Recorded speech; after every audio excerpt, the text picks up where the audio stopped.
Well, how about that, ladies and gentlemen? It's Wednesday night, hump day, and we have 2 full hours of the Paranormal Portal just waiting for your enjoyment. Your ingestion. Yeah, waiting for you to ingest our 2 hours of fun right here on Paranormal Portal. We have a lot to get to, as always.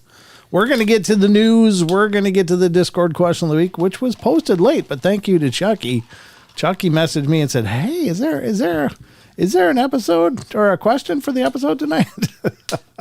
That was about at 3:00. So as you can imagine, but Chucky also came prepared with a question. So we'll be asking that and seeing what everybody had to say. If you haven't weighed in yet, there's still time, of course. I've already posted the link in there. Don already posted the link in there, so you can do your question of the week and get involved. And we're going to hit the Cryptid corner, of course, after that, sometime after that, but we're going to do all kinds of weirdness in between. Not like that, Don. It is Wednesday. Yeah, no, not that Wednesday. That one doesn't exist on my calendar. So anyway, we got a lot to go through, so hopefully you guys are ready to be wildly entertained, and hopefully Don and I can entertain you. So I guess I should, of course, welcome my good friend and co-host, Mr. Don Longbeard. How you doing? Hola, así este, ¿cómo está? Bien, ¿y tú? Uh-huh. Okay. That's about the limit of my Spanish there. Oh, okay. Otherwise, I can order beer and get in trouble. Dos cervezas, por favor.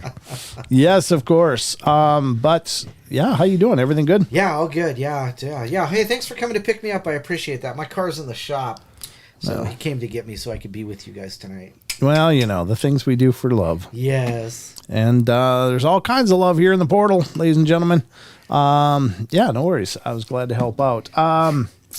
Let's see. What am I missing? Oh, I know what I'm missing. One thing before we go any further, I want to do a little bit of a promotion. Oh. And that is because coming up this June, ladies and gentlemen, at the Spokane Valley Sasquatch Roundup in the Spokane Valley Convention Center? Yeah. Or is it Event Center? It's called Event Center. Yeah, sorry. I sometimes screw up my words. Nothing on purpose, though, mind you. Words. But words, schmerds. But this is coming up this June 17th, 2023, ladies and gentlemen. The Spokane Valley Sasquatch Roundup is coming. And it's sponsored by Extreme Expeditions Northwest LLC. And they have an incredible laundry list of talent showing up. There's going to be Dr. Jeff Meldrum will be there, Cliff Barrickman, Ken Gerhard, Michael Freeman, Michael Thompson. If you're not familiar with Michael Thompson, he is an author dealing with Sasquatch up in Alaska. Sorry, almost lost that word. It's like my old brain. And then, of course, a good dear friend of ours, Mr. Charles Howard Johnson, will be there. Sure. And he is a paranormal researcher as well as a Sasquatch researcher. And he and I have done some paranormal investigating together, and he's a dear friend, and I'm really excited to see what kind of presentation he's putting together for this. But this is all happening, again, June 17th, 2023, 9 a.m. to 5:30 is all of the presenters and stuff, and it'll be emceed by me. Who? Me. You? Yeah, I'm going to be emceeing the whole thing. Go figure, I guess. MC Brenty. Ooh, there you go. There you go. I might even let you do my announcement, Don. Thank you, Sugar, for re-upping your membership. I love you too.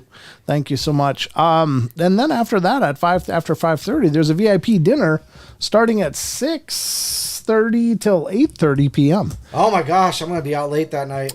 You're going to be a little busy, Don, Yep. but we're going to have a great time. So hopefully you guys can become a part of this. But if you have any questions, head over to www.exnorthwest.com or check my social media a little later. I got another website you can click in order to get more information and tickets and all of that.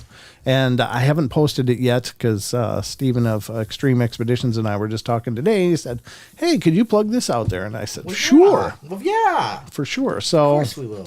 And Don will be there as well. Yeah, they got a special corner for me. we like to put Don in corners. it's much safer that way. Yeah, no doubt. Sit there and shut up. Okay. So, do you think that ever happens? Not a chance. Not a chance. So anyway, that's coming up, and we're really excited to be a part of that, of course, and really going to be an epic adventure. It's a one-day event, but there's so many incredible people that are going to be taking part in this.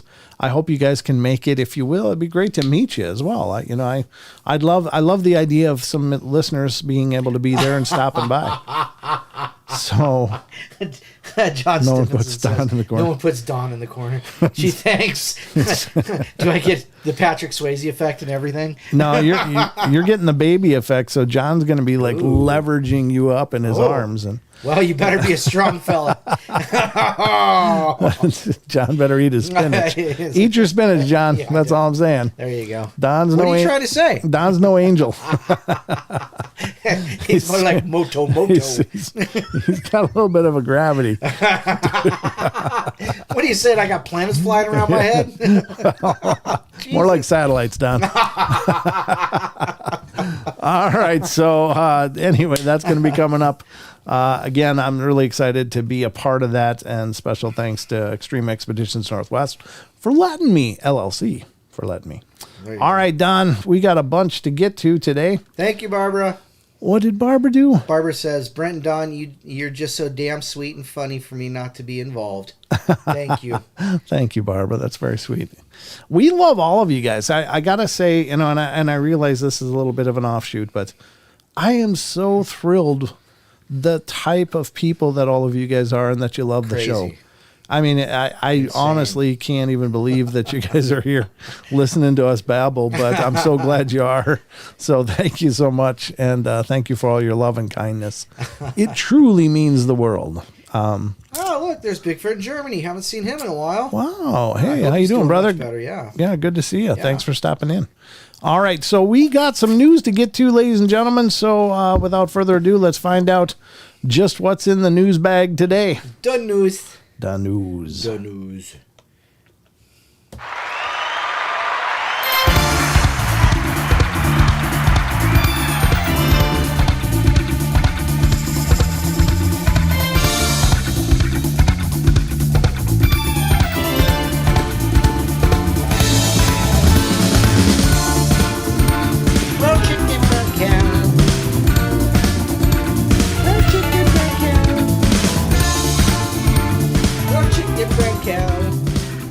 Don, you're going to lose microphone privileges tonight. I'm going to mute you, and you're going to have to do sign language. What the hell? Don's always been broken, ladies and gentlemen, but sometimes the bearing totally slips. All right, so we got some news for you. Hopefully you're ready to be informed, and hopefully you leave this news production knowing something you didn't already know. Whether you need to or not. Yeah, and usually you don't need to, but we're going to give it to you anyway as best as we can. And first up, we're going to hit an article from one of my favorite sites for the news, bar none, actually. There's not really even a close second so far, but this is from a site called Unexplained-Mysteries.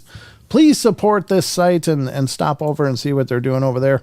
It is nothing short of magnificent and timely and punctual and wonderful. So please check them out. So the first article tonight, it says SpaceX could launch Starship's first orbital test flight next week, Don. Wow. That's right. All right. It's going to be out there. Is it battery propelled?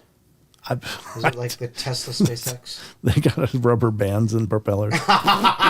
No, I think I don't know. I have no idea how it's propelled, to be honest with you. I don't know anything about it, other than I know that Elon Musk is definitely setting the bar pretty high for everyone to keep up, because he is pushing forward so incredibly.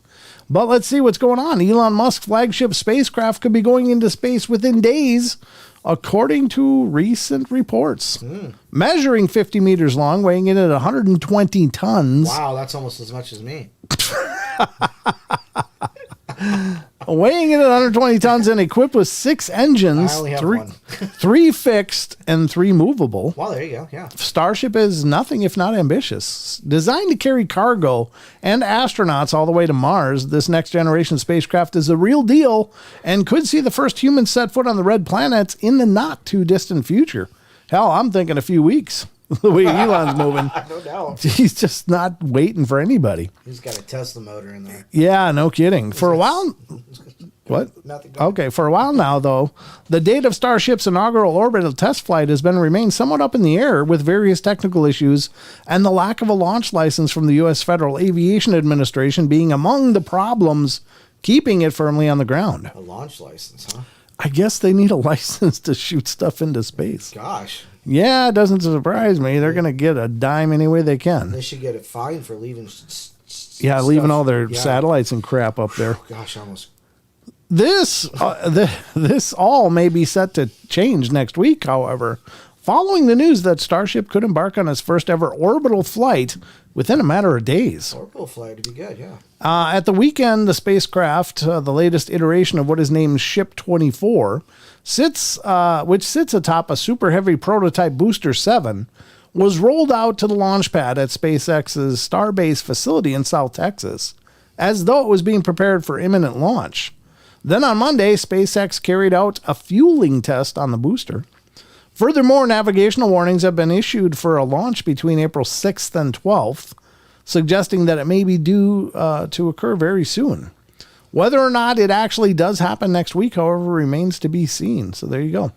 They may be launching up another leg of the SpaceX enterprise, I guess. Yeah, the legacy. But sorry. Starship Enterprise. I know. I only get those once in a while. Ship 24. That's so official sounding. I know. They didn't waste any time on the naming convention, that's for sure. No, it's not special yet. Wonder what happened through 1 through 24 or 1 through 23. Well, who knows? Maybe they didn't make it that far. They're just like, okay, let's roll up 23. All right. So that's the first article in our news fest for tonight. Let's see what else is next. Because wait, there's more. There is. Yep. Here's exciting news from those SETI fans out there and people that are into the search for extraterrestrial intelligences. Extraterrestrial, as I slur my way through that. Astronomers detect a coherent radio signal from the distant planet. I don't know what a coherent radio signal. Maybe it is obviously a radio signal. Like maybe it's not. Yeah, they're being just death metal. Yeah, yeah. Who knows? Sign me up. I'm going. Glorg and the Remblats. I don't know. I just kind of made that up. I don't even know what that means. So the encouraging discovery, thanks, man. The encouraging discovery could indicate the presence of a magnetic field and the potential for alien life. Oh, I thought it was more like intelligence. Finding extrasolar planets with the potential to host life, as we know it, is certainly no easy task. But this latest find, which has been reported by scientists at the U.S. National Science Foundation, could help point us in the direction of a candidate world that may not all be that all unlike our own. Breathe. Situated around 12 light years away, the planet named YZ Ceti B, that sounds like a rock band too, doesn't it? Is a rocky terrestrial world from which astronomers have been picking up unusually coherent signal. What does that mean, though? I don't even know. The signal doesn't mean that an intelligent alien civilization is trying to send us a message, however. The signal appears to be generated by interaction between the planet's parent star and its magnetic field. If true, then it's an important find because the presence of a magnetic field is thought to be one of the key reasons why our own planet is habitable, while others like Mars are not. We're actually seeing the aurora of the star, and that's what this radio transmission is. Oh, okay. Said astrophysicist Sebastian Pineda of the University of Colorado. There should also be aurora of the planet if it has its own atmosphere. Whether or not this particular planet is habitable, however, remains unclear for now. The search for potentially habitable or life-bearing worlds in other solar systems depends in part on being able to determine if rocky Earth-like exoplanets actually have magnetic fields, said Joe Pesci? What's a ute? Of the national. Do I amuse you? Am I here for your amusement? Of the National Radio Astronomy Observatory. This research shows not only that this particular rocky exoplanet likely has a magnetic field, but provides a promising method to find more. There you go. Nice. Well, there you go. So that's not really SETI stuff, but it means that, hey, there's plan B right there, ladies and gentlemen. So when we screw this one up, just get ready to go. Yeah. Too bad we just can't go back to Mars.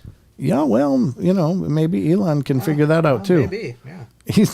I think he talked about nuking it just to try to bring back some, atmosphere or something. Yeah. Really? Yeah, I missed that. Yeah, I think he was thinking if you nuke the polar regions of Mars. Oh yeah, I already did that one last week. Oh, did you? Yeah. Did you? Yeah, Yuri Geller.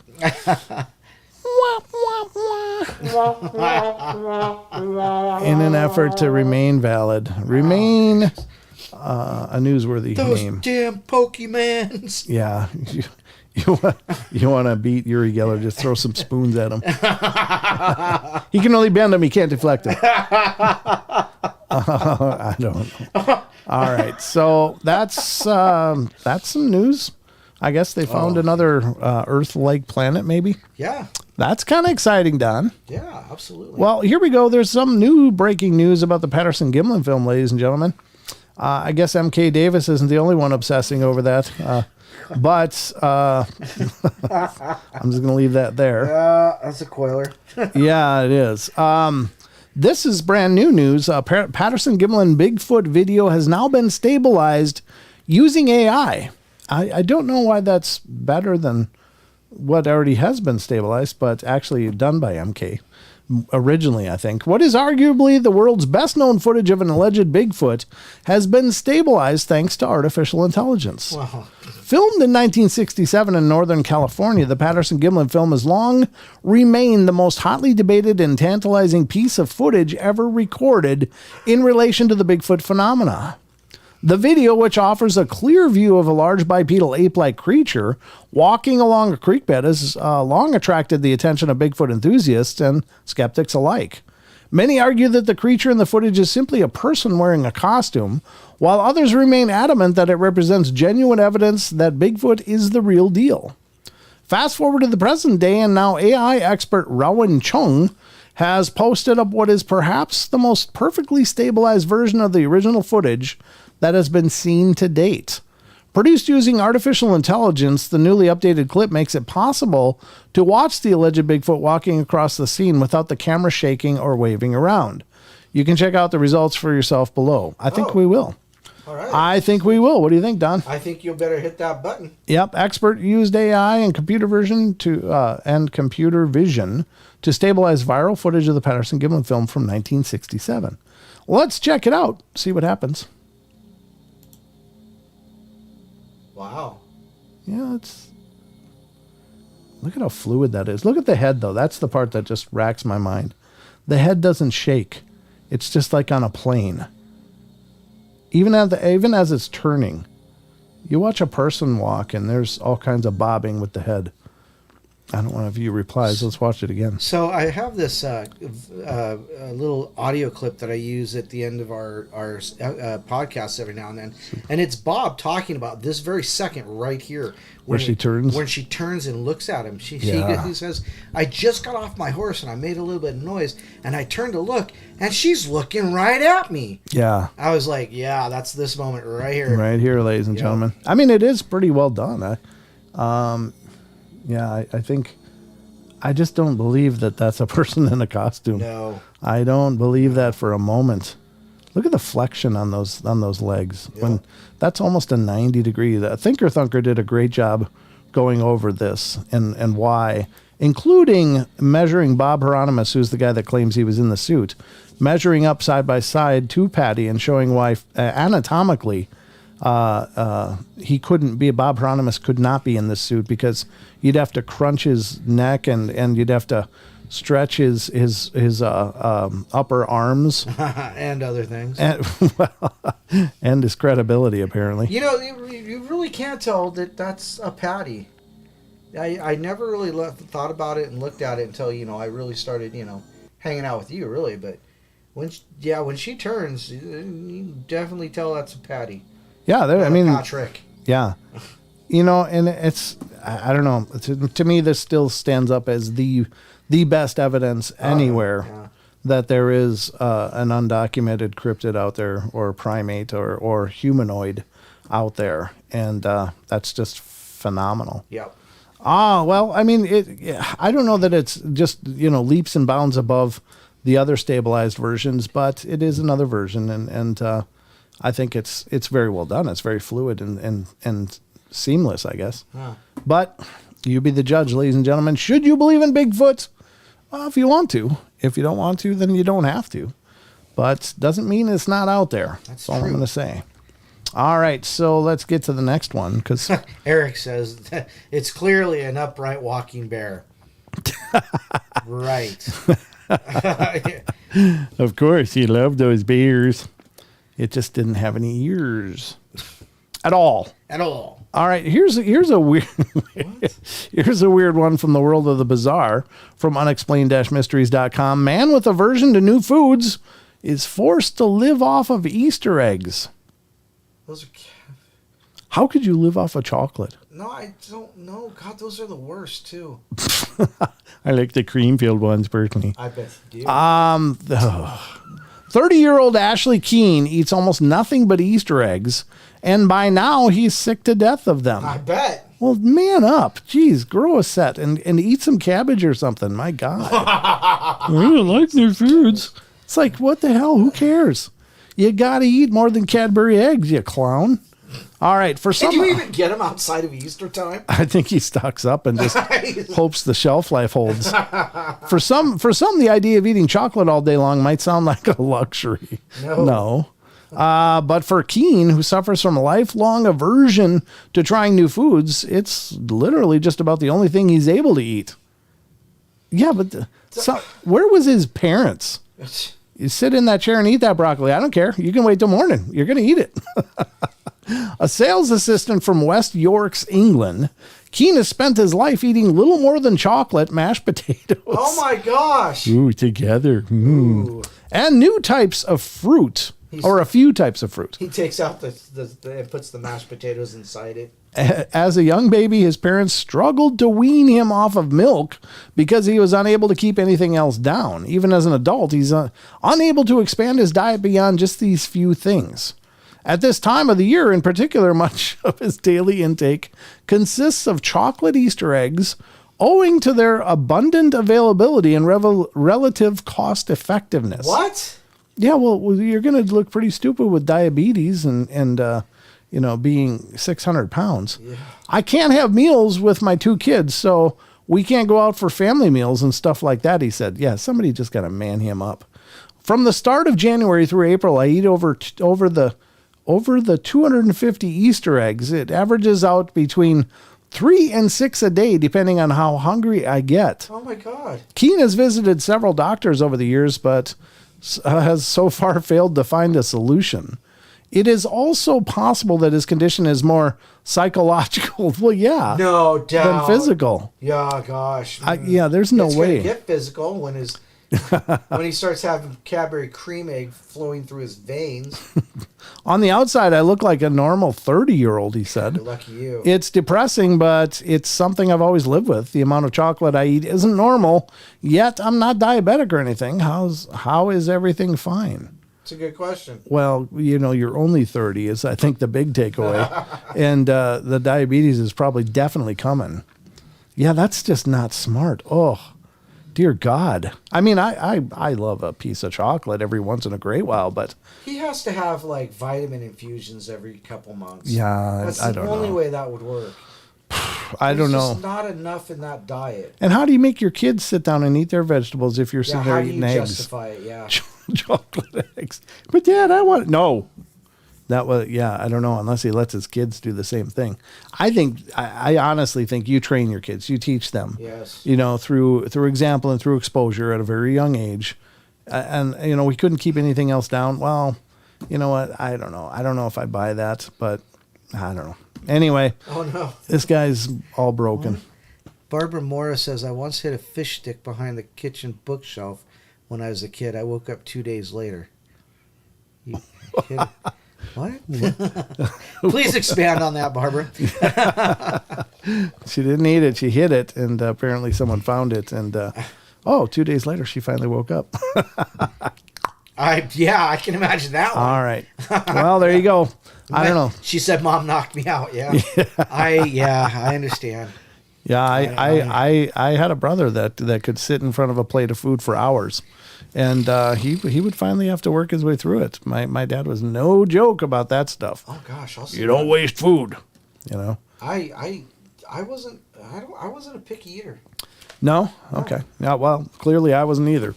The only thing I was picky about is if I could eat it or not. Yeah. Oh, somebody asked me earlier, hey Don, what's your favorite cryptid? Do you want to know what my favorite cryptid is? Yeah, Chucky asked you that. Yeah, you know what my favorite cryptid is? The one I can put on the grill. Okay. There you go. All right. It's got to be good. Yeah, I imagine. Here's unexplained-mysteries.com. Questionable video shows alleged alien found in village in Bolivia. It looks like it's a figurine of some kind. Oh, yeah. A short video clip of what some are claiming to be alien creature has recently been doing the rounds online. It would be fair to say that we've seen some rather unconvincing examples of alleged alien entities over the years, but that hasn't stopped this particular clip, which shows something resembling a child's school art project made from a balloon coated in paper mache, making it not only into the local newspapers, but into international tabloids as well. Yeah, I don't think that's the real thing. Yeah. No. According to reports, residents of Huarina in Bolivia, South America, had witnessed a UFO landing nearby and a number of small humanoid creatures running around the place prior to the discovery of what was described as an alien body lying in the gutter alongside one of the streets. Several people managed to film and photograph the alleged extraterrestrial before it mysteriously disappeared. I'll bet it did. I don't think it would have been left there. Yeah, I don't think that's a real little alien. They were miniature beings like those little people who appear to children, said one resident. Local officials were reportedly tasked with launching an investigation into the incident, but apart from the widely circulated footage, there doesn't seem to be any additional evidence forthcoming. Gosh. A local news report, which includes the footage itself, can be viewed below. Well, we should probably check that out. Gotta do that. From Telemundo, ladies and gentlemen, let's check it out. See just what's going on here. Bueno, y hay conmoción en un barrio donde los vecinos juran of course. Haber hallado el cadáver. I don't speak Spanish, so we're just going to watch. Hopefully, we'll get to the footage here. You don't have to watch. You don't have to speak Spanish to appreciate Me dijo, caster, to appreciate what? Oh, yeah. I mean, she's a lovely lady, but I still don't understand what she's saying. Accent. Yeah, that's a great accent. Oh. There it is. There it is, ladies and gentlemen. It looks like a chip clip or something that you put on your chip bag. Yeah, no doubt. Here, let me hold this. Yeah, like an action figure from a cereal box. I guess he's the guy that actually saw it. Yeah, it's where he saw it. There it is. Yeah, I'm not buying that these are actually eyes. looks like it's clay or something. Yeah, yeah. I will say that, other cultures are much more accepting and open to these ideas, but this doesn't look like proof to me. This just looks like something. It doesn't look real to me. No, it doesn't look like it was actually an animated being. Kind of looks like a spoon that was just wrapped in, Uri Geller. Yeah, it's one of Uri Geller's old spoons. I hate that man. Look what he did. Yeah, there you go, folks. So, I don't know.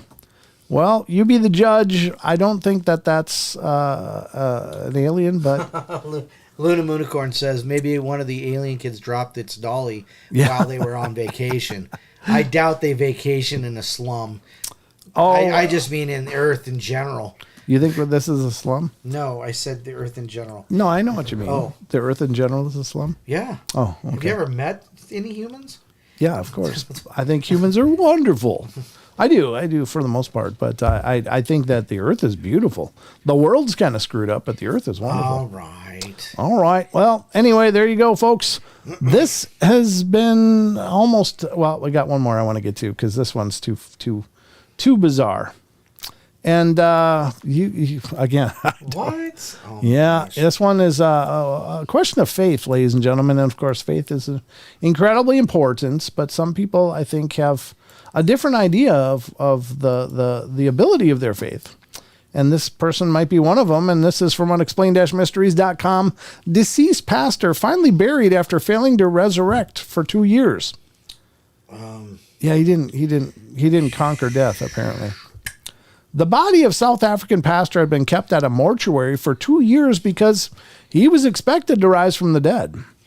The peculiar case, which came to light recently when local media outlets picked up the story concerning a pastor by the name of Siva Moodley, who hailed from the province of Gauteng. Moodley had passed away back in August 14th, 2021. But instead of being buried or cremated straight away, his body had been taken to the local mortuary where it had remained for 2 years. At the time of his death, efforts were made to obtain permission to proceed with the cremation, but the family had refused to provide any instructions. The man's wife, it was alleged, had stated that she didn't want to cremate or bury him at that time because she had experienced a vision indicating that he would be resurrected. Wow. Moodley himself had previously been attributed with enabling the resurrection of other individuals, or it says or other individuals, but I think he means of. It wasn't until relatively recently when health and safety concerns forced officials to pursue the matter and that the pastor's body was finally buried at West Park Cemetery in Johannesburg. Up to 50 people attended, though his wife and children were not thought to be among them. They weren't interested because they were waiting for him to come home. That's sad, of course, that he passed, and it's also sad that he given them the impression or she had a vision that he was just going to come back somehow. But yeah, that's got to be hard. Yeah. But anyway, there it is, folks. That is the last article up on tonight's news stories. I hope you guys enjoyed it. At this point, let's get back to the rest of the fun that we've programmed for you.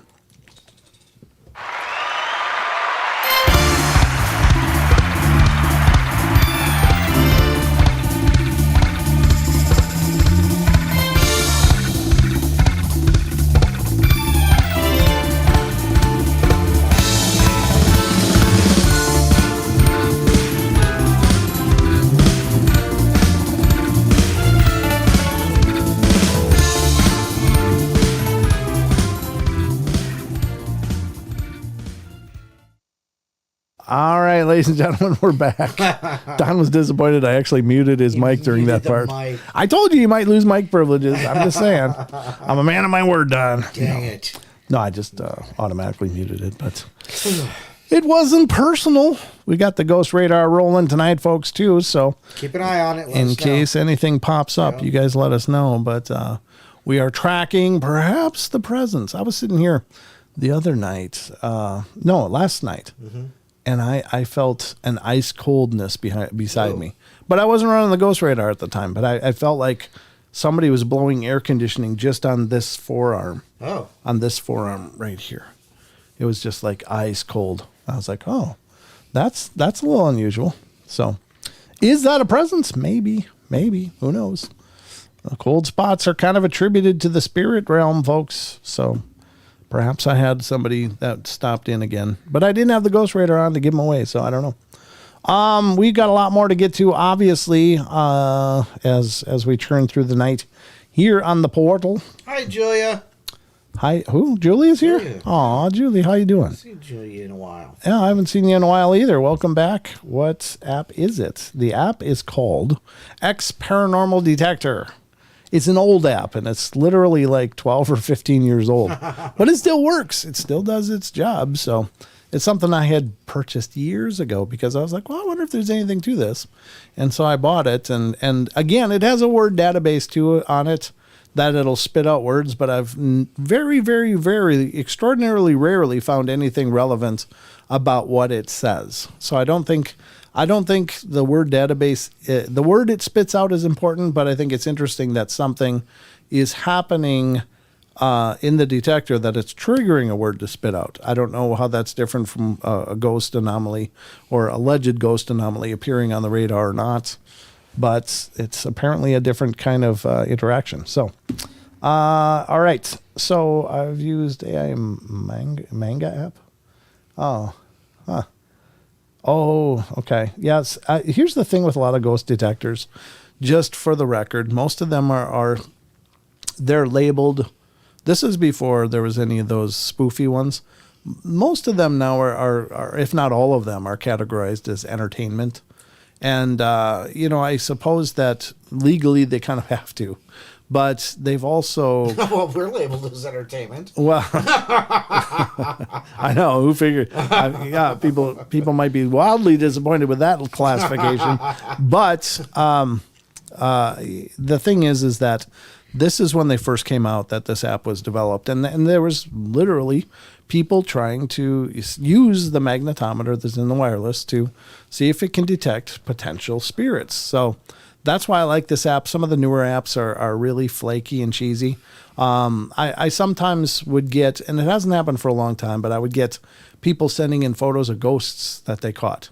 And I said, well, how did you capture this image? Well, I have this ghost app on my phone. Then I go to Google and type in ghost app, ghost captures. And I found the exact apparition that was captured at this other person's house. So it's part of the app. It'll insert these ghostly images that look kind of convincing. But in 90% of the time, they're not. And I'm not saying that there aren't apps out there that may be able to, but I think the ones that are the most misleading are the ones that they give you like the FLIR image of the camera. And all that's doing is just recoloring, giving it a different color palette to the camera. It's not giving you actual heat vision, which is what they like to make it look like. Oh, there's heat vision. And then I think they have things, because if you don't, your phone has a camera. It may have LiDAR, but it doesn't have FLIR unless you buy an accessory from FLIR or other companies that create it that you plug into your phone. And then you can truly have FLIR ability. But any of those apps that claim to do that or the stick figures, it'll sometimes make stick figures appear. I'd be curious about those because I don't think those are based. I don't think you can add functionality to a phone that wasn't built for it. Other than the wireless being used as a magnetometer, that is in all phones. That's in all wireless devices. But you can't add thermal imaging and a structured light camera when it doesn't have that built into it, integrated wise, so it just creates these false displays a lot of times. So I don't know.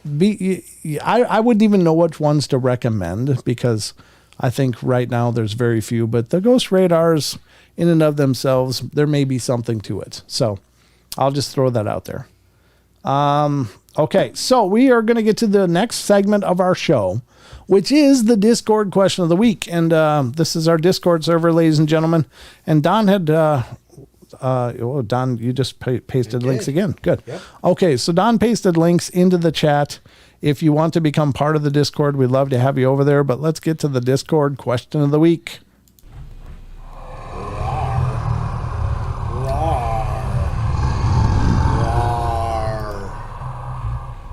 Okay, so ladies and gentlemen, we are going to do the Discord question of the week now. And here's the thing. Again, my apologies for posting this question way late. If it wasn't for Chucky, there wouldn't have been a question at all. Because I didn't remember what day I was on because I've been in meetings and phone calls and doing things all day long. And I was just, actually the last couple of days. But this day I was just like, until I got a message from Chucky going, hey, is there a question for tonight's show? And I'm like, oh. And he said, well, by the way, I got one if you need one. I'm like, yes, please. So thank you, Chucky, for saving the day, saving the segment tonight. And we're going to get to that now. So again, this is your opportunity to weigh in on some of this strangeness. You always hear our opinions on this stuff, but this is time to hear yours. And so let's get to that right now. And here's our Discord server right here up on the screen. And over here's the chat threads. And there's several here to choose from. The discussion area has all the different paranormal stuff. There's voice channels. There's a marketplace in here that actually has our Teespring link. Dun, dun. Yeah, I put that up, Don. And also a link to some crystal jewelry stuff. And that's not mine. That's one of our listeners. But here's the part where we're convinced, or we're focused on. Convinced. I don't even know where the hell that word came from.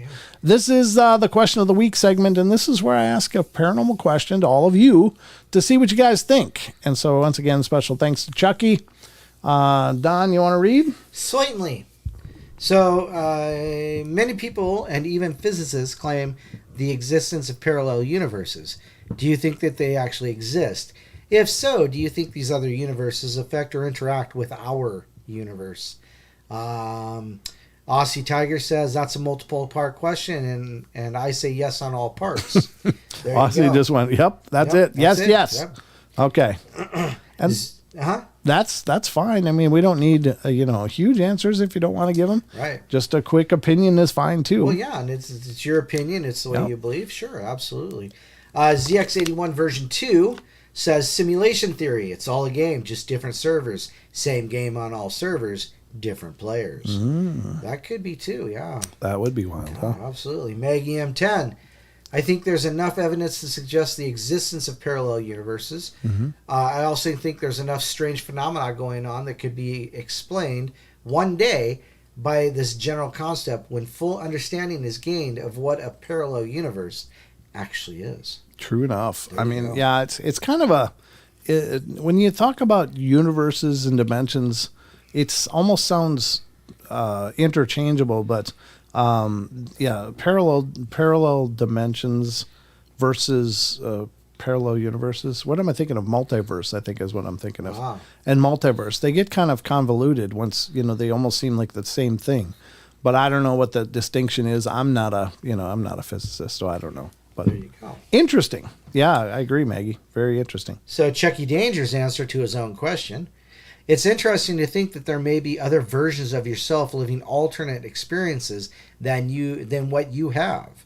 Parallel dimensions must be an answer to phenomena such as doppelgangers, time slips, Mandela effect, dreams, or even near-death experiences. I heard an interesting theory that if you were to die prematurely in this life, your consciousness would slip to a variant of yourself that does not die from the same experience. A near-death experience when you are told that it's your time. It's not your time. Could be that you are unable to swap into an alternate reality for whatever reason. Collision between the two realms could be the answer to Mandela effect taking place. Variants merge together with minuscule differences in the reality causing mass misremembering of events, spellings, movie lines, etc., etc. Doppelgangers might be as mundane as a thinning of the veil between the universes, or it could be as nefarious as the concept of Highlander. There can only be one version of you, so all other versions must be taken out to gain power. Wow, that's interesting. Yeah, that was a Jet Li movie, actually. Yeah. The One. Yep. It was called The One. Yep. Anyway, thinking about the complexity and depth of this subject could hold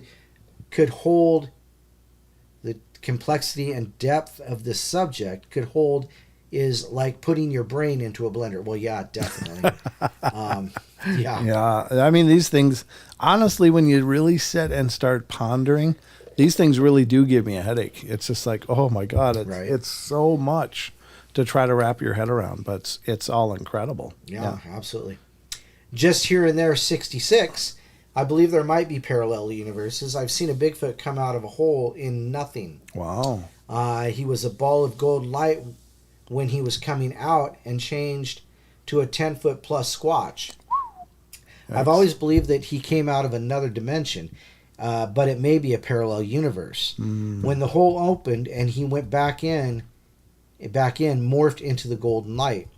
I don't know where he came from, but I felt he was going back to the same place, a pocket dimension that he had created. I never saw it again, as far as I know. Missing time and memories, nothing could have happened. Anything could have happened. Yeah. Living in pocket. That would explain why we can't find them. Because if they could create a pocket universe, there would be the bodies. Wouldn't it be cool if you could create your own pocket universe? Oh, man. I mean, man, are you kidding me? I'd be there all the time. I'd still show up to do shows, but after that, I'd be like, yeah, heading back to the pocket universe. I'll be back next show. Oh, yeah, but you still got to live there, so. Yeah. Oh, well. Fourth color. I thought you were broadcasting through the portal from a parallel universe, Brent. There you go. Well, those that know me might agree with you. I seem to be coming from some other place. He did just hint at a pocket universe. Yeah, I did. Unfortunately, I haven't figured it out, but I'm working on it. Luna Moonicorn. I 100% believe in a multiverse. I honestly think many, definitely not all, ghost experiences, cryptic sightings, and UFO stuff may be because of the thinning of the veil or the dimension universe, or blips, or temporary portals, or something. Interesting. Yeah. We've pondered that time slips could be something like that. Yeah, because there's experiences where people believe that they're witnessing ghosts, but their reaction is they seem scared to see me. Right. So maybe I was the ghost, and that's kind of bizarre.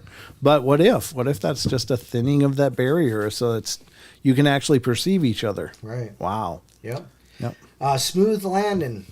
100% in my eyes. Often wonder if each of us is actually living in our own dimension. Oh, you know what? Think about... Okay. That's fascinating. Think about quantum theory.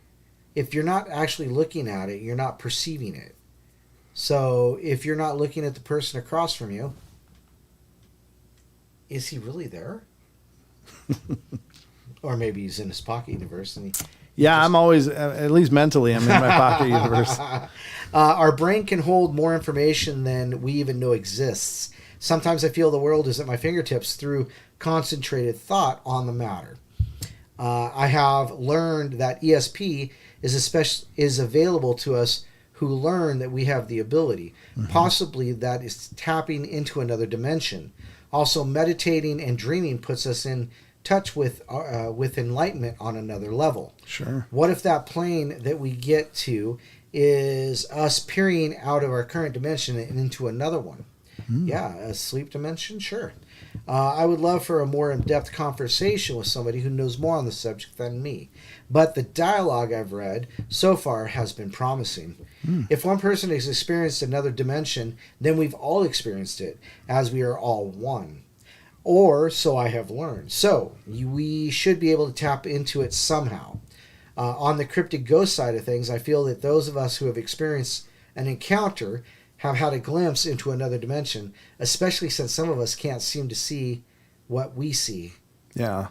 Great topic. There you go. Yeah, that's very cool. Dun, dun, dun. So again, I've often pondered the idea, and maybe this is why, and I know I've mentioned it on the show before, but what if as we go through the course of our lives, there's this multiversal versions of us, in every possible tangent and choice, conceivable, and all of me are doing their lives as I'm doing mine. But what if all of those versions exist, but as we make choices, the choice is basically a fork in the road.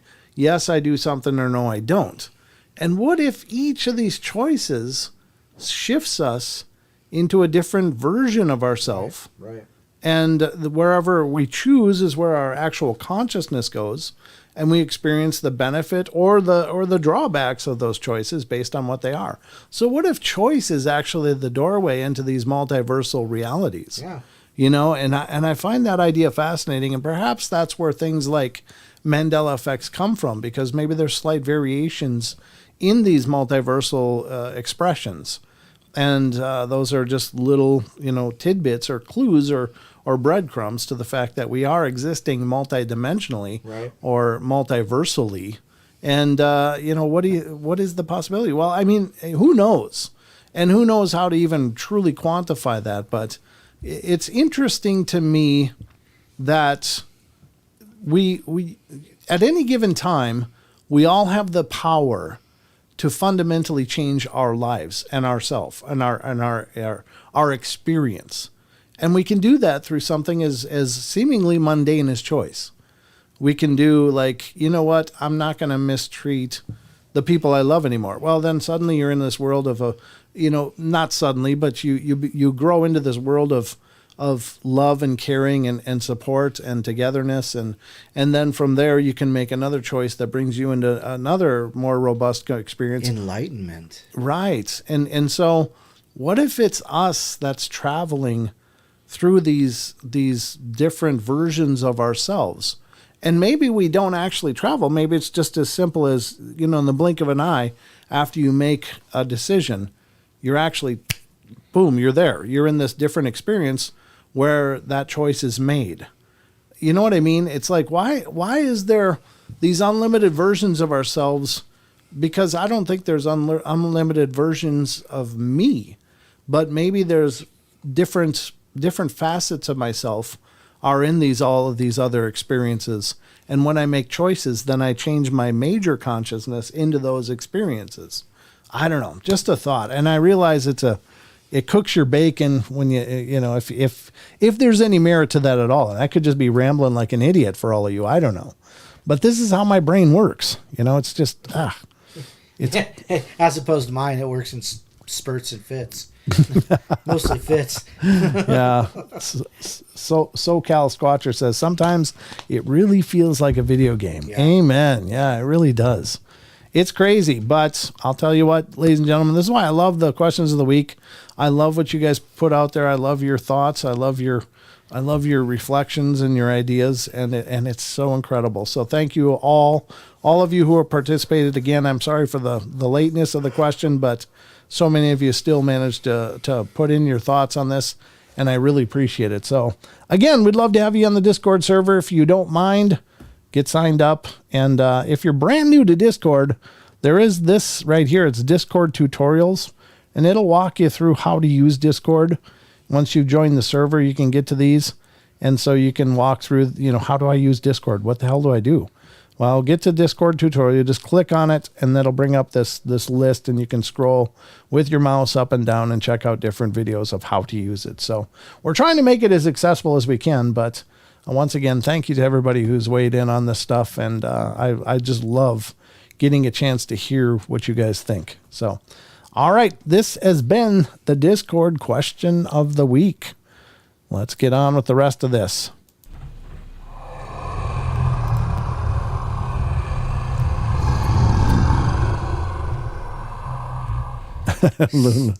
Luna says, we love your rambling.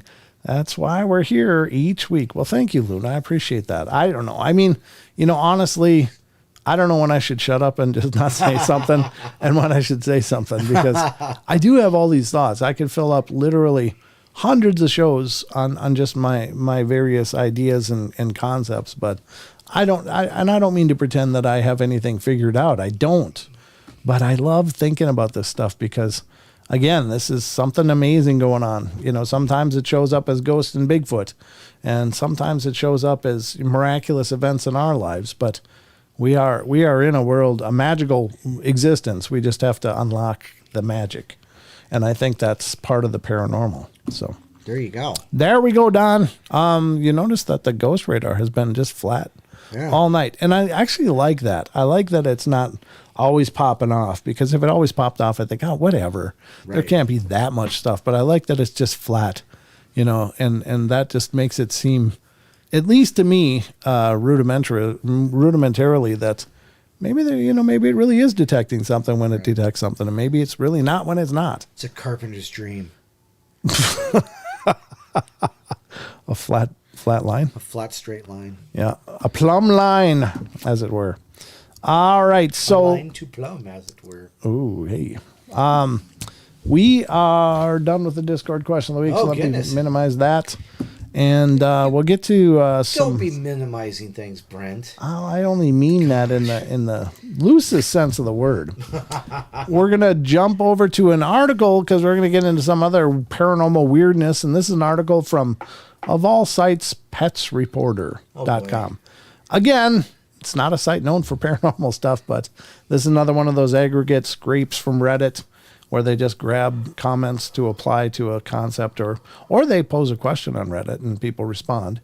And then somebody as a contract writer puts together these articles because they generate revenue. They're full of ads, but when you open them through the Brave browser, they're pretty much ad-free, which I like. So, no offense to sites trying to generate revenue, but, I got a show to do here. All right. John says he loves my rambling too, or rumbling. He said, I'm rumbling. All right. Here's an article we've been doing, again, from petsreporter.com. People share freaky stories that make us wonder if we're living in the Matrix.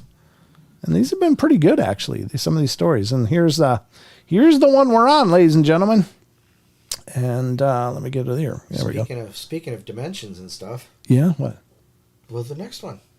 Huh? Oh, did I just enter the upside down? Oh, okay. All right. Way to foreshadow, Don. Wow. You lost me on that one. So this person says, I was lying in my bed in my dorm room and looked out the window at the falling snow at night. My roommate was across the room in his bed doing the same thing, and we were both talking about how nice it looked when, bam, I blink and suddenly it's daytime. I look around confused and don't see my roommate anywhere in sight. Freaking out, I go looking for him and eventually find him, and I ask him what happened. Well, he had absolutely no idea what I was talking about, and I asked him, where did the night go? And he said, we're both looking out the window at the snow, and you just got really quiet. I didn't say anything. When I asked you questions, so I assumed you were asleep. But when I looked over, you were just staring there with your eyes open, looking out the window, and actually blinked a few times. I just thought you were sleeping with your eyes open. I do that. You do? I do. You fall asleep with your eyes open? Yes. Sometimes on the show, huh? I'm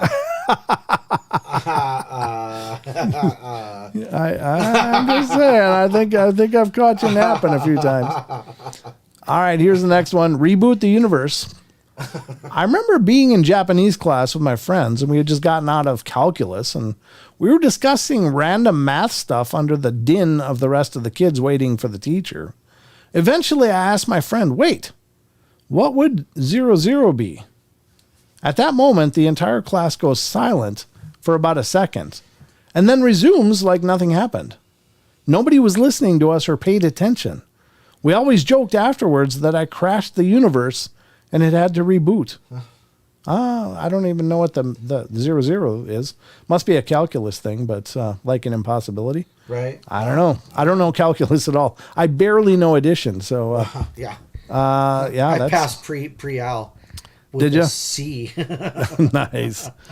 Nice. You didn't D your way through that, man. You went all the way up to C. Yeah, I wasn't complete D. Overachiever. All right. Don't be a D-hole. Yeah, don't be a D-hole, Don. Don't be a D-hole. All right, so here's another one. Look what the cat dragged in. About a year ago, an online friend's cat ran away. He was inconsolable since he grew up with the cat, and it was basically one of his best friends. Well, I vaguely recalled him telling me a long time ago that the cat had run away for 3 days once and had gotten stuck in a local barbecue restaurant. Not a bad place to get stuck. While it was closed for the weekend. I didn't mention it because I figured it would make my friend more upset. 3 days later, the cat comes back smelling like barbecue sauce because it got stuck in the restaurant over the weekend. He never even mentioned that there was a barbecue restaurant near his house. This cat likes barbecue, Don. Cat's lucky he didn't end up as barbecue. Don, this might be your cat. Smokey? Yeah, exactly. Smokey, where are you? Come on, baby Ray. Come on, baby Ray. Oh, God, I hate Sweet Baby Ray. Tastes like ashes to me. I like that stuff. Oh, man, no. The honey barbecue one. Oof. Oh, it's like it's like the tears of Jesus. It does. On chicken. I don't know what the tears of Jesus taste like, but sounds like it'd be sweet. I don't know. Anyway, Sweet Jesus' tears. yeah, I don't know. That's a stupid thing, I guess. Anyway, I don't know. Welcome to the show, Brent. Nice to have you here. Yeah, you know, I'm always dorking it up somehow. Here's one appeared out of thin air. It said, my sister and I were walking down the aisle in Walmart looking for back to school supplies. We're looking at notebooks or whatever, and she moves closer to the aisle. This bracelet just falls to the ground, and I saw it just appear there.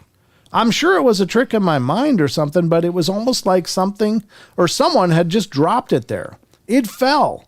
It wasn't thrown. I just don't know. It freaked me out, especially because when I pointed it out to my sister, she recognized it as one she'd lost months ago. Oh, my. So it aborted. It was a deport, and it aborted of all places in Walmart. Ma'am, we saw they picked that up. Did you pay for that? Nope. Already. All right, next one is I'm levitating. I was in class one day sitting in a group of 3 people, including myself, and we were talking, and my friend dropped his pen on the desk. I saw it stall in midair for a second and then drop on his desk. My friend asked, did anyone else see that? Well, all my friends saw it, and it was just the weirdest thing I've ever seen. To this day, I have no explanation for it. Huh. Wow, that's kind of wild. See, in those little moments are the keys to the universe. If you could crack that code, Don. Can we just hotwire it? I don't know, maybe Maybe that's a lot easier. Maybe that is a hot wiring of the universe. I don't know. If you could figure out what happened in that moment to stop a pen from falling to the desk, if you could figure out the mechanics of what just happened and you could duplicate it, I think you might be able to rule the world. Well, I think. Well, yeah, because okay, so there's a show called Tales from the Loop, and one of the episodes is the kids found something like a flashlight or something, and if you turn it the right way, it stops everything. It stops time. It stops everything, right? But the 2 kids who are holding on to it can go living through it. So they lived in it for like 6 months.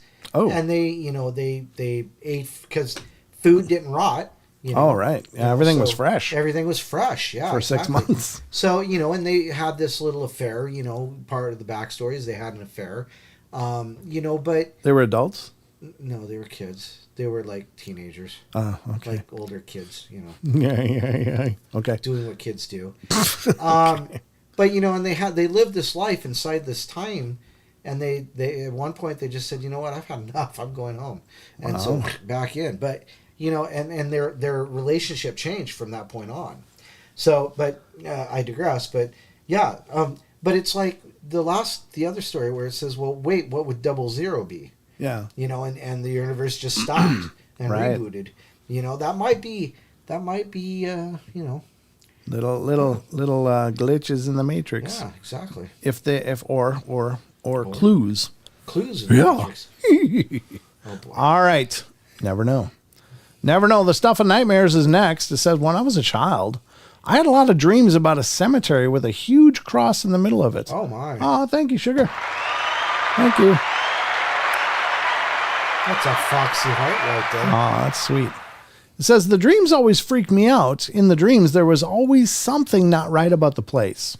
Anyway, fast forward a few years, and it would be about 10 maybe. Anyway, I was out with my mom, dad, and sister. We're visiting a German cemetery for soldiers that had been captured and brought to the UK. Soon as I started getting close to the cemetery, I started to feel very uneasy and that something was wrong. I remember walking through a small building of what led into the cemetery, and at this point I knew that the cross was going to be there like it was in my dreams. I remember seeing it and that's where my memory stops. Wow. Huh. So after that point, they were just not aware of everything else that happened. Yikes. That's creepy. All right. This one is the time traveler's wife. I joke with my husband that I regularly wake up in the slightly different universes. Wow. Is that perfect for tonight's discussion? Everything's the same except for tiny details. For one, I distinctly remember my youthful experiences with original flavor, SpaghettiOs, and they were always tomatoes, tomato sauce. About a month ago, I took a look at them again, and they're tomato and cheese sauce. I've looked at Wikipedia consumer timelines in this universe. That stuff is tomato and cheese, and I swear to you, I grew up in a reality where it was only tomato sauce. I don't know. I guess I've never paid that much attention to SpaghettiOs. We didn't eat a lot of that kind of garbage when I was growing up. Mom was a cooker. Portal Mom was a cooker. Well, lucky you. Oh, yeah. Let me tell you. You don't look this good without putting away a few calories. I'm just saying. Trust me, you don't look this good without but I didn't eat SpaghettiOs. I never liked them. Those and meatballs, the meatballs. Oh, my God, yeah. I hated those things. Oh, my goodness. They're basically just this side of dog food. Well, and they're always the same thing. They just because you have SpaghettiOs and meatballs and raviolis, it's all the same stuff. It's just different, it's different shapes. Just different shapes. Yeah. But raviolis are so much better. I could still rip open the top of a can of raviolis and just go at it. But I don't know. I can't eat the meatballs. Huh. But it's the same meat. It's the same stuff, yeah. It's just a different shape. It is. Well, there's that. Well, there you go. I don't know. That's kind of a Mandela thing almost, isn't it, though? Yeah. This one's Mind Reader. It says, I've always had a fear that people can read my mind. I remember I was on my way to my birthday party, and I just bought a new dress. I wasn't sure about how I looked in it. As I was going up the escalator, this other woman was walking down the stairs adjacent to the escalator, and I remember thinking, I really hope I don't look stupid right now. And this woman says, well, I think you look great. Oh, my. In this reassuring way. Maybe I just looked insecure. Maybe someone else on the stairs in front of her was talking about how I look stupid. But to this day, the experience has amplified my paranoia of mind reading. Okay, so here's this thing. The thing is that I've had these experiences where people have answered questions that I do not remember actually asking. Sure. But I've also caught myself saying these things out loud and people answering me as if in a conversation. But there was this one time when I was walking home to my buddy's house. I stopped at Taco Bell, and I probably shouldn't have been walking at night with all the pretty lights and stuff because, Were things melting? Yeah. But these two girls went walking by me, right? And I very distinctly remember going, don't act fried, right? And as they walk by, they're laughing because I'm saying it out loud. And I realized that after I passed them, like, oh, I was saying that out loud, didn't I? And they just cracked up laughing. Wait, was I only thinking that, or was that out loud? I know, but that's what I'm saying, though. It's totally a Homer Simpson move, you know that, yeah, right? Exactly. Donuts. No, homie, we don't have any donuts. But no, I mean, I know when I've been straight, though, I've been walking, I've, had conversations with myself, and people are talking to me about it. Wow. Because I know I'm talking out loud. See, this just goes to show that the mouth engages when the brain disengages. So, that being said, I know other people that have the same problem. Yeah. Okay. Yeah. Gotcha. Well, there's that. Super Bowl is next. It says, I'm walking to work, going through one of the aisles, and the aisles have shelves and stands that are completely bolted to the ground. So there's no empty space under them. They're completely sealed off. As I'm walking towards my department, a random Super Bowl rolls out from right under the stands. My mind was blown. I then picked it up, bounced it, and it hit my friend in the face. Wow, that was a mad ball. There you go. Yeah, this is a word of advice. Don't bounce your Super Bowls. Just saying. Keep them all tucked away and safe. All right, let's go to the next one, and this is nuts. Yeah, literally. The sun rises in the west. I got up in the morning, saw the sun in a weird position, checked my compass, and it said west. The sun rose from the freaking west that day. I told everyone I knew, but they all said east. I checked 3 damn compasses that day, damn it. Wow. Maybe he saw an UFO and thought it was the sun. Or maybe it was just a dimensional shift. Like, hey, you just transversed dimension. Maybe he was having problems with... Ooh, Ghost Radar. Yeah, it did go off, didn't it? Did it? Oh. Yeah. Detected 2 spirits for about 22 seconds, though. Wow. How do we miss this? 22 seconds? It didn't do the hissy thing. That's a long time. Yeah, it didn't go... The only time I notice it is when it goes... It speaks Like, parcel. God, yeah. It goes all Harry Potter on me. Poor kitty. Okay, so I'm thinking Bermuda Triangle. Yeah. Well, that'll screw compasses up, sure. Yeah, so maybe it was a pocket dimension. Maybe. And it was like a mirror dimension. Everything was backwards. Yeah, it could be. Whoa. Well, interesting. Oh, boy. Oh, boy. 302. Okay, so when I was about 7, something freaky kept happening. I would go to bed, and my parents would tuck me in. I love that. I would slowly drift to sleep, only to awaken at 3:02 a.m., falling from the ceiling onto my bed. She's levitating. My bed sheets tucked perfectly underneath my body, where I'd just been. Perfectly made bed. This happened to me at least 5 or so times, and I, to this day, have no clue what the hell happened to me. 2 things. Superhero. She's either a superhero and she's levitating, or she's being abducted. Yeah, it could be the tail end of an abduction for sure. That's not at all creepy. Yeah, that's got to be horrifying. I mean, I'm hoping for superhero for this poor person. Yeah, me too. Yeah, just not Brightburn. Yeah. Brightburn. Have you seen that? No, but I think it was crazy. You can kind of put it all together just from the idea of an evil Superman. Right. But Dude, Where's My Car is next. That was a movie, wasn't it? It was, but I've never seen it because Ashton Kutcher. Yeah, that joke of an actor. Just going for a walk once, I saw a car turn down a road that was a dead end. Literally 5 seconds or less later, I looked on the road and the car is gone. Wasn't a driveway or a garage, just gone. Pocket dimension. Today's word, ladies and gentlemen, is pocket dimension. Today's phrase. Today's phrase, words. Maggie M10 says, my dog snores. That's what I tell myself anyway. I wake myself up snoring. It's horrible. Well, I've done that too. You just get one of those. Never mind. I'm not even going to say it because you're going to go wrong with it. Probably. I'm not even going to put it out there, Don, into your universe because you're going to corrupt it. Probably. And send it back to me. So probably. Yeah, I've learned. I'm learning. After 6 years, I'm finally learning. Who's my favorite actor? John Malkovich, actually. I thought you were going to say Gordon Ramsay. No, he is a nightmare. So I used to work for this hotel, right? And we actually received an invitation to be on Hotel Nightmares. And I told my bosses, I said, if you even think about bringing him into this hotel, I'm going to quit.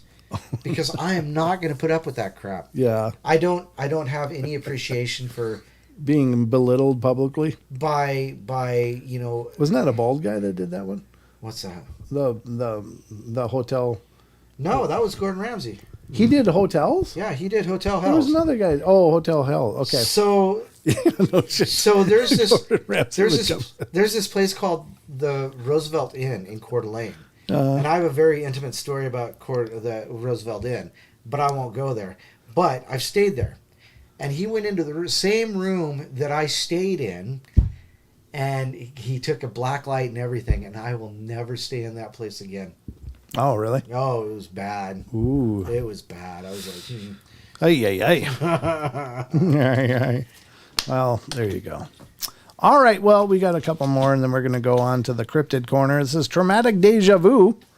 I don't know what this is. I have an overwhelming, terrified reaction to any time I see footage or a recreation of the D-Day invasion of Normandy. I can watch anything about any other type of war, battle, what have you, but for some reason, and I don't know why, the D-Day invasion strikes something in me. oh, I can tell you. The worst time was when I was watched Saving Private Ryan. Yeah, that was horrifying. Yeah. My heart felt like it was going to pound out of my chest. I felt a sense of panic that I've never felt. And tears started streaming down my face. I was paralyzed in my seat. I had the strangest you've been there feeling that I've never had before. Yeah, that's another life. That's experiencing memories from another life. Could be. Could very well be. Yeah. Yep. Or picking up a psychic imprint of it. Yeah. You know, that either way, I mean, it's just as valid either way. But God. That's a horrible one.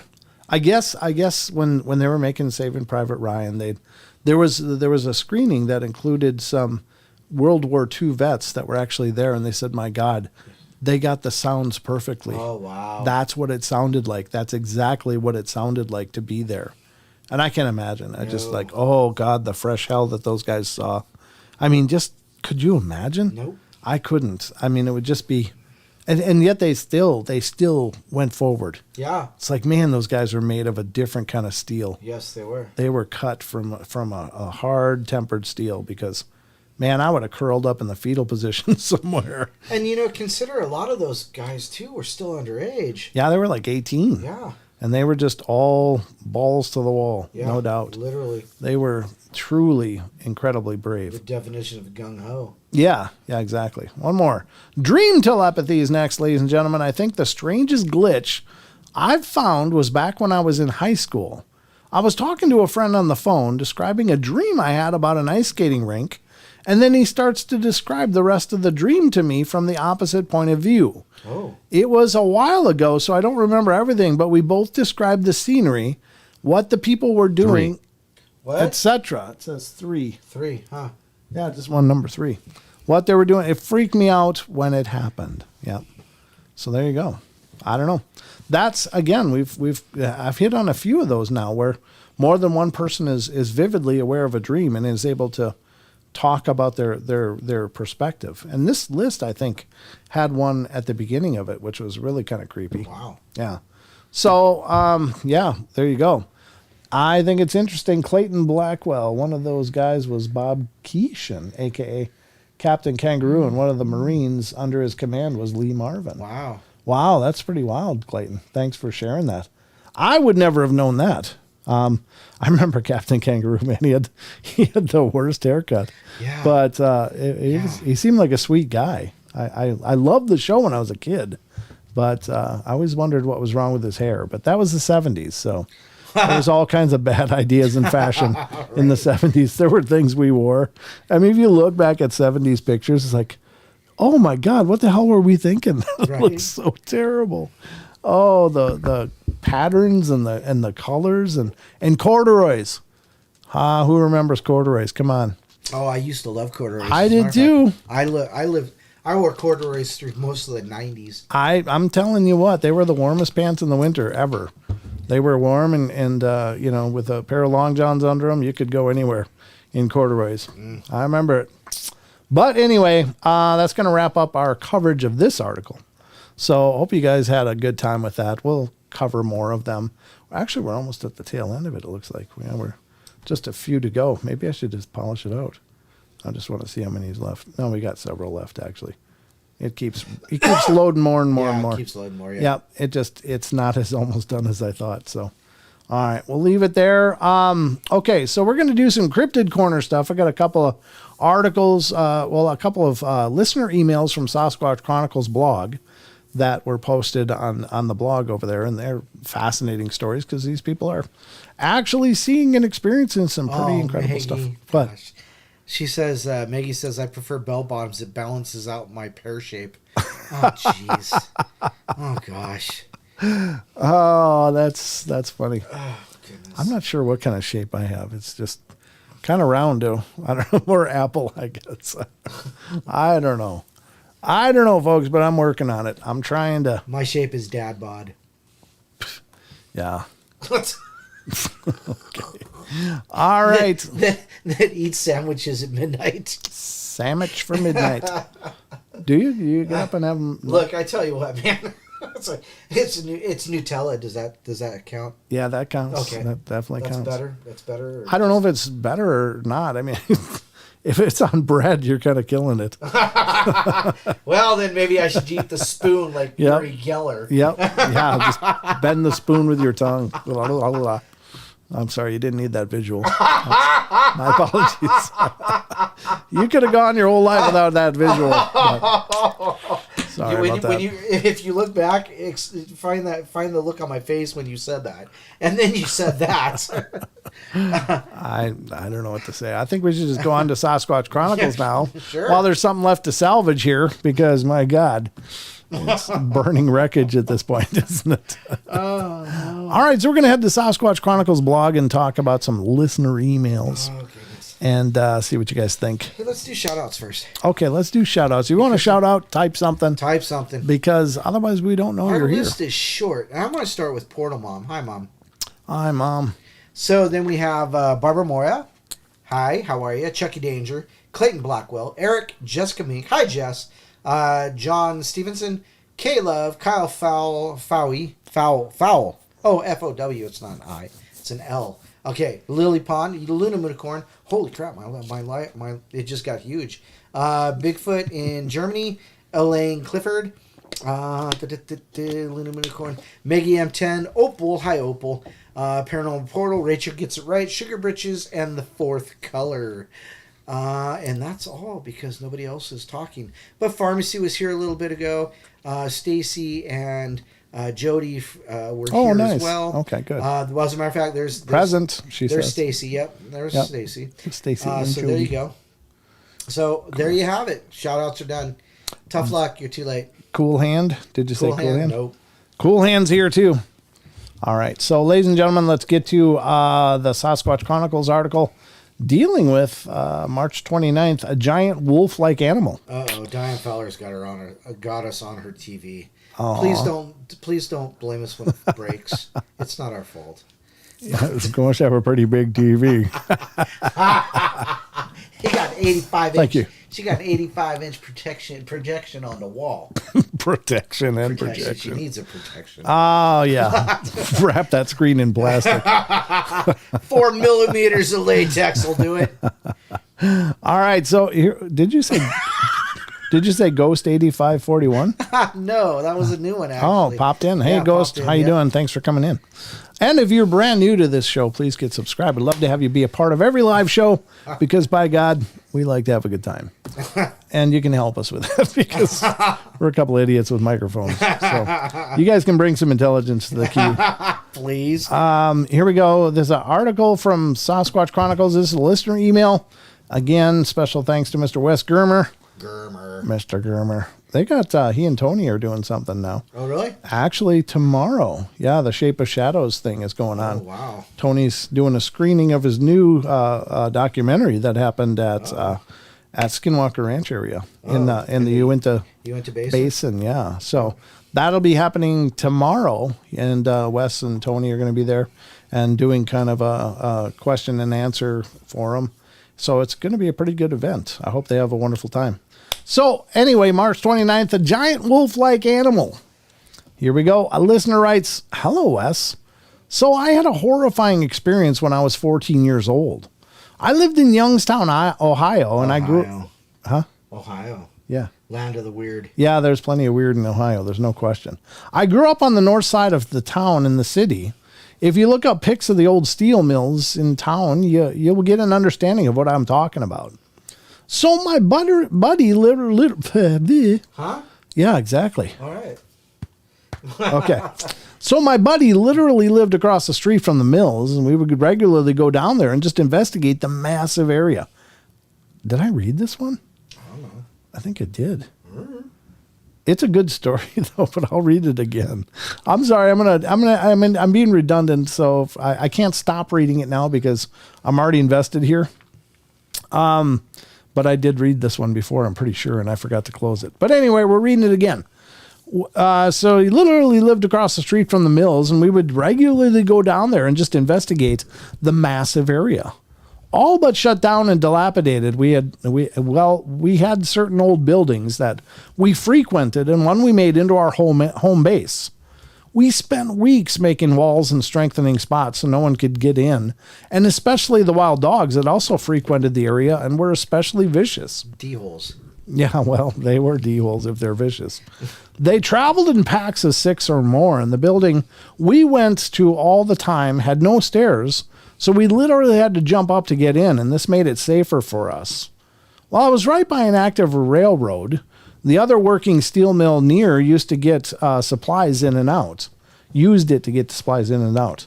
Fast forward to the summer when we were there one night. We always had guns, as this was Youngstown, Ohio in the early 90s, Murder Town, USA at that time. Plenty of Bloods and Crips, and we had chosen an old factory building that was huge, and we would have massive fires right on the floor of the first floor. We erected a wall of these metal U-shaped things to give us privacy and safety. If anyone saw us from the railroad, they would call the police and security, and we would be in trouble. Well, we were hanging out and we heard a pack of dogs coming and thought it sounded like they were chasing something. We went out to see if they ran near us over a huge mound of coke that steel mills use in the steel making process. Right, coke. Yeah, not that other kind, and not the beverage, but the smelting type. Gotcha. They ran over and we hear a fight ensuing. Vicious attack going on. All dogs involved, and after 6 or 7 seconds, we hear a louder dog above all the others, and the beginning screams of the wild dog started.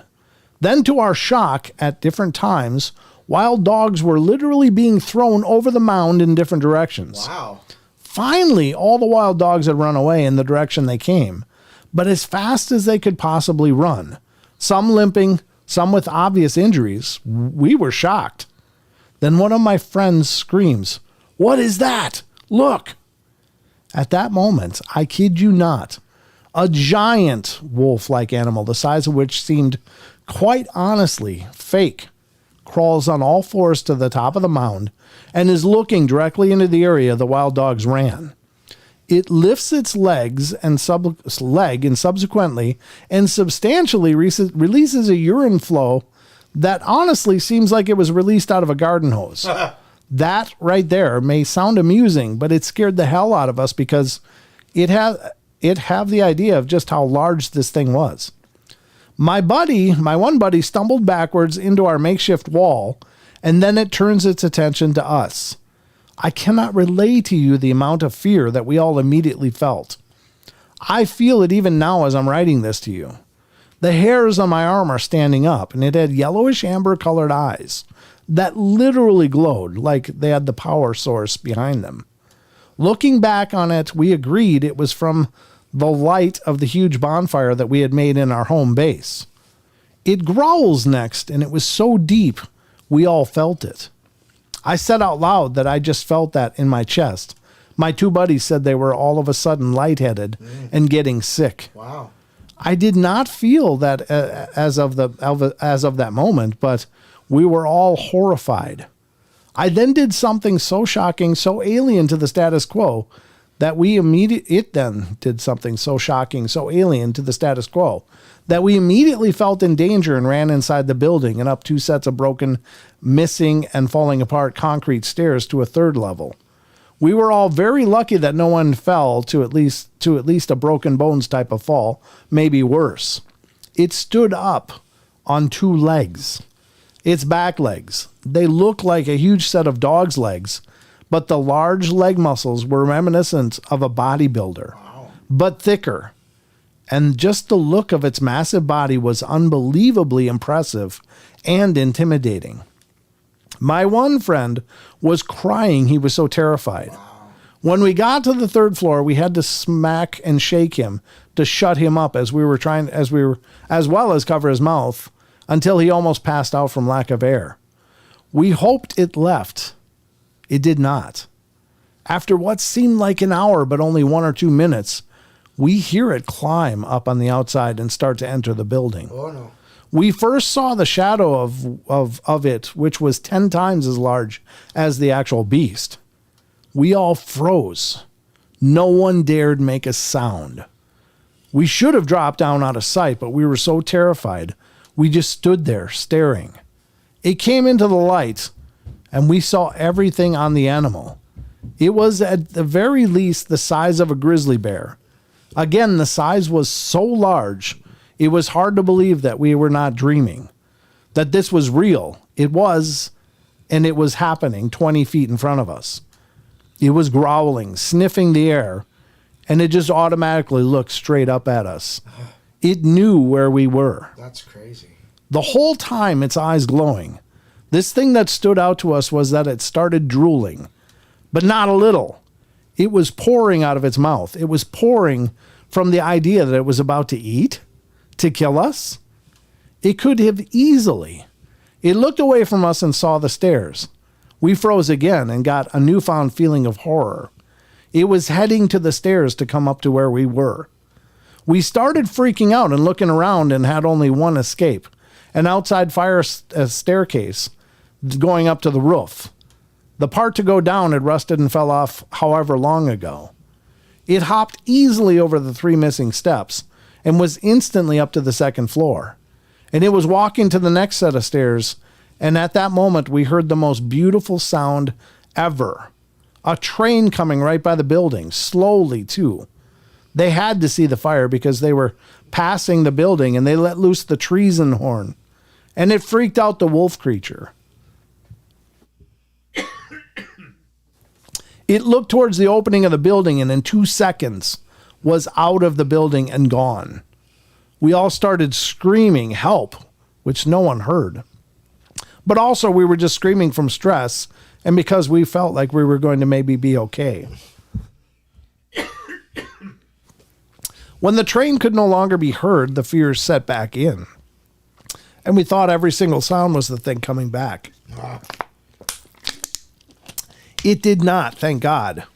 And then started to remember we had 3 pistols with us. We all took them out, took the safeties off, and started to make our way back down to the second floor. Waited 20 minutes and then to the first floor and waited probably an hour before we ventured back outside, pointing the guns and flashlights in front of us the whole time. Remember, we didn't have LED lights in the early 90s. These were cheap plastic ones that only lit so much, but 4 of them helped to light the way. And we thought for sure every second we were making our way back to my friend's house that it was going to be coming after us. We heard the wild dogs from a distance and started running. We ran until we got to my buddy's house, and those of us that are still alive talk about that night every time we see or talk on the phone. We will remember that until the day we die. I still am in an awe of that thing's existing. Every time I see or hear a story about someone's experiences with one or more, I freeze. I'm instantly brought back to that night, and I feel true fear again. Yikes. Yeah, that's crazy. I'm glad you reread that. Yes, he did read it, but you know what? He started reading it, and he said it, and he just had to keep going because I hadn't heard it. That's scary. Yeah, did somebody say that? It's like, hey, you already read this one. Yeah, I did, but yeah, it was like, what am I going to do? I'm 2 paragraphs into it, and then I go, hey, wait, this sounds familiar. I got to go all the way through it because some of you weren't here, and maybe that's why you needed to hear the story. But it's got to be incredibly chilling. Yeah. Again, do you know this is the truth? No, but I mean, that's a hell of a story for somebody just to fabricate with a lot of detail. So I can't imagine the nightmare that would be to look up and see that happening. Yeah. And to know it's coming for you. Right. I mean, are you serious? It's coming to possibly eat you? Yeah, that would suck. That would be a 10 on the suck meter, folks. Well, I hope they don't chew, because that would suck. Yeah. What? Yeah, it would. I almost get an aneurysm every time. It's just like, what's that twitch in my skull? Don's going there. Oh, the stabbing pain. I didn't say anything. Oh, no, but the innuendo was dripping like that wolf's mouth. I almost gagged myself. Sorry. You know, when you get older, do you forget how to, swallow water and stuff? Because I've been, drowning myself or something. I take a drink. Yeah. Oh, wait, that's not air. That's not air. What was I doing? No, I just, I don't know. I especially when I'm reading, it's like I have this overactive saliva glands anyway. And then it's like I was gagging on my own saliva. I was like, oh, you got a phone call. Oh, we do. Well, let's see who's calling us because Does that say Australia? It's Australia. Holy crap! Get on that guy. That's where Foster's is made, Oh, my Don. gosh. Because it's Australian for beer. All right, who is this from Australia calling us tonight? Hello, it's Maggie. Hi, Maggie. How you doing? I'm good, thank you. How are you? Doing good, thank you. What's going on tonight? Oh, well, do you remember that I phoned in probably over a year ago now about a rock that was thrown at me? Oh, I'm sorry. Your voice is kind of muffled. I don't know why. What? Oh, hold on a second. It's probably my headphones. Hold on. Sure.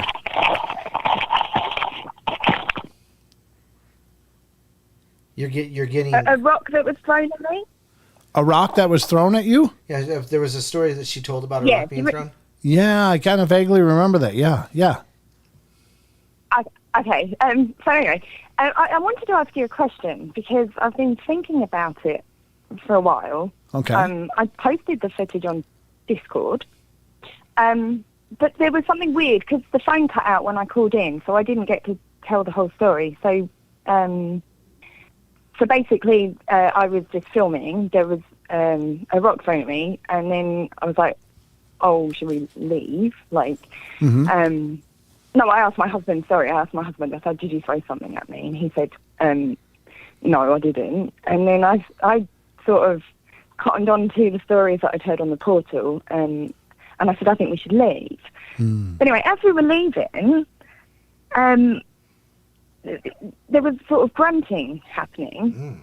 Oh. And I thought I was imagining it because I thought I'd listened to too many stories on the portal. We're programming you. But my daughter was with us. Yeah. But my daughter was with us, and she said to me, she was like 8 at the time, and she said to me, "I can hear a pig." Oh.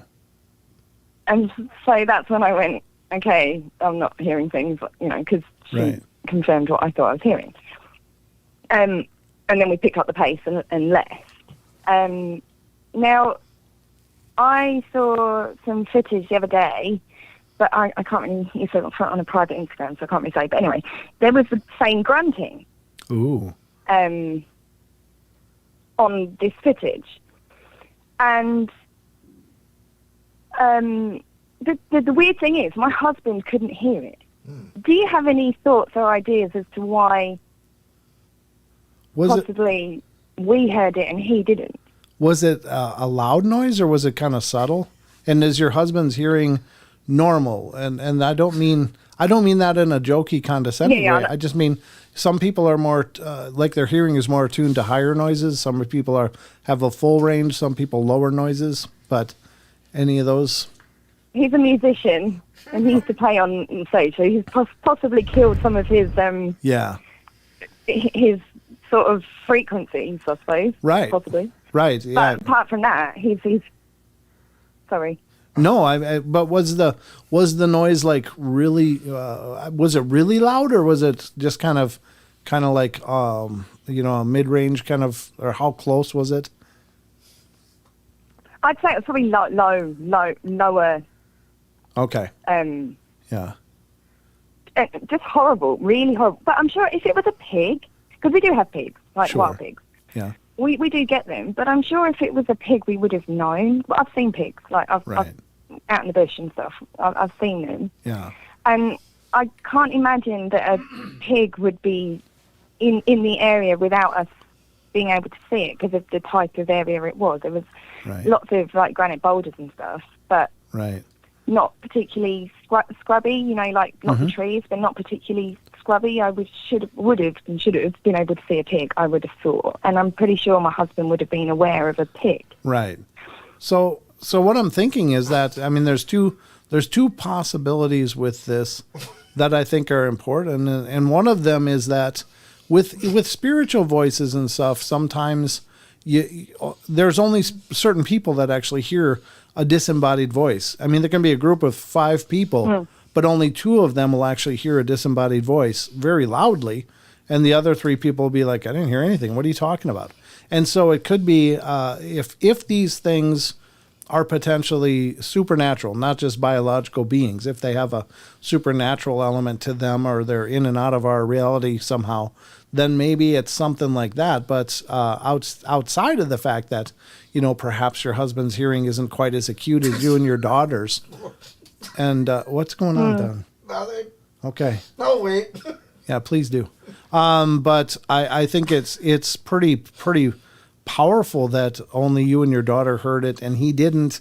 And again, it could just be that, the hearing range is better for you two because you weren't dealing with loud stuff all the time as he was. So maybe that's just a lower sensitivity to that range of sound.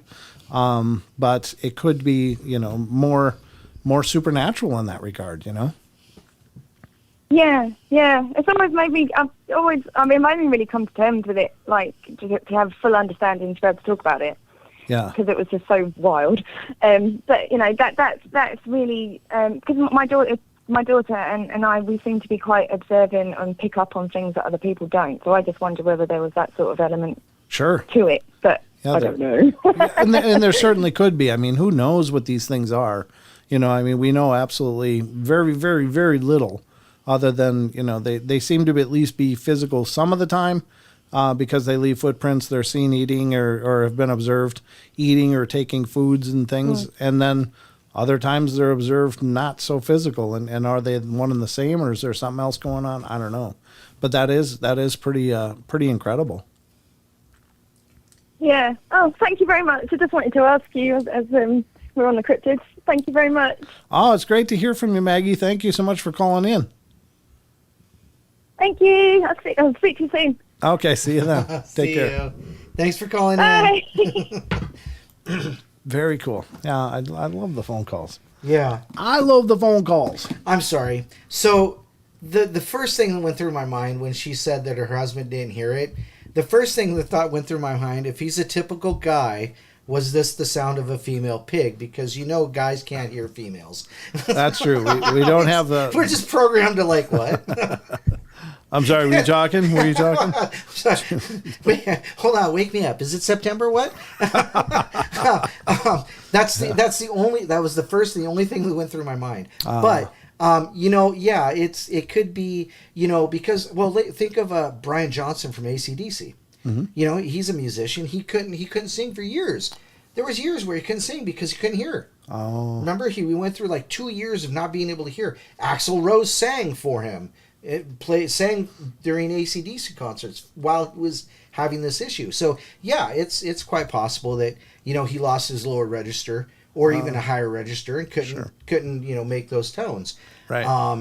So there's that. But yeah, I'm sorry, I couldn't help it. The only thing I could think of is it was a female pig and he couldn't hear it. Well, there's that possibility.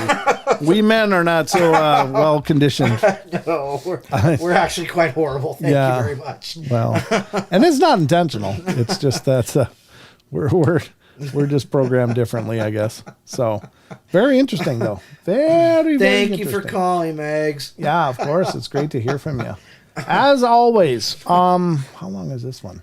This one's one I've had open for a while, but it's another one from Sasquatch Chronicles blog, and this is from March 15th. And it's apparently a metallic triangle was filmed flying in the sky. Yeah. So this is more UFO-y, but in the spirit of covering more UFO stuff, let's have a look at this. Hey Wes, leave this kind of stuff to the professionals. It's not us. Don doesn't mean us, for the record. We're not professional anything. Well, yeah, we are, but not that. We're professional idiots, but that doesn't qualify us for covering this stuff. Guys with a microphone. That's where it's at. Yeah, March 15th, a metallic triangle flying in the sky. A listener writes, I'm from Great Barrington, Massachusetts. I'm writing to you about the black triangle I experienced on December 18th, 2020. Oddly, the evening before my 65th birthday. Wow. I went up to a high spot around here with a view to the west, to the Catskill Mountains. I took a picture of the conjunction of the two planets at the time, and it was a very quiet evening, just getting dark, but no stars in the sky yet. Driving down the road, I saw a bright light coming my way. Well, I thought it was a jet coming in for a landing at Bradley Airport nearby in Connecticut. And as I do see quite often, but it was very bright, so I kept an eye on it. As I'm driving down the road, I realized it just flew over me. Well, I stopped my car, rolled down the window, and turned the car off. What does that say? It says jump. Jump. Yeah. I did. You did? I did. Oh, did it make you jump? Yeah. Jump. Chris Cross make you jump. It was it turned off the car, and I looked up and saw why it was so bright. There were 3 stadium-sized round lights blasting light underneath the craft. Wow. It was going one way the whole time. Then I focused on what it was and saw a dark triangle with a point of light on each tip, 3 little lights. It was only 150 yards away and just above the treetops. Well, I was over a house. It was over a house in the field and about as big as the house, maybe 40 feet from tip to tip.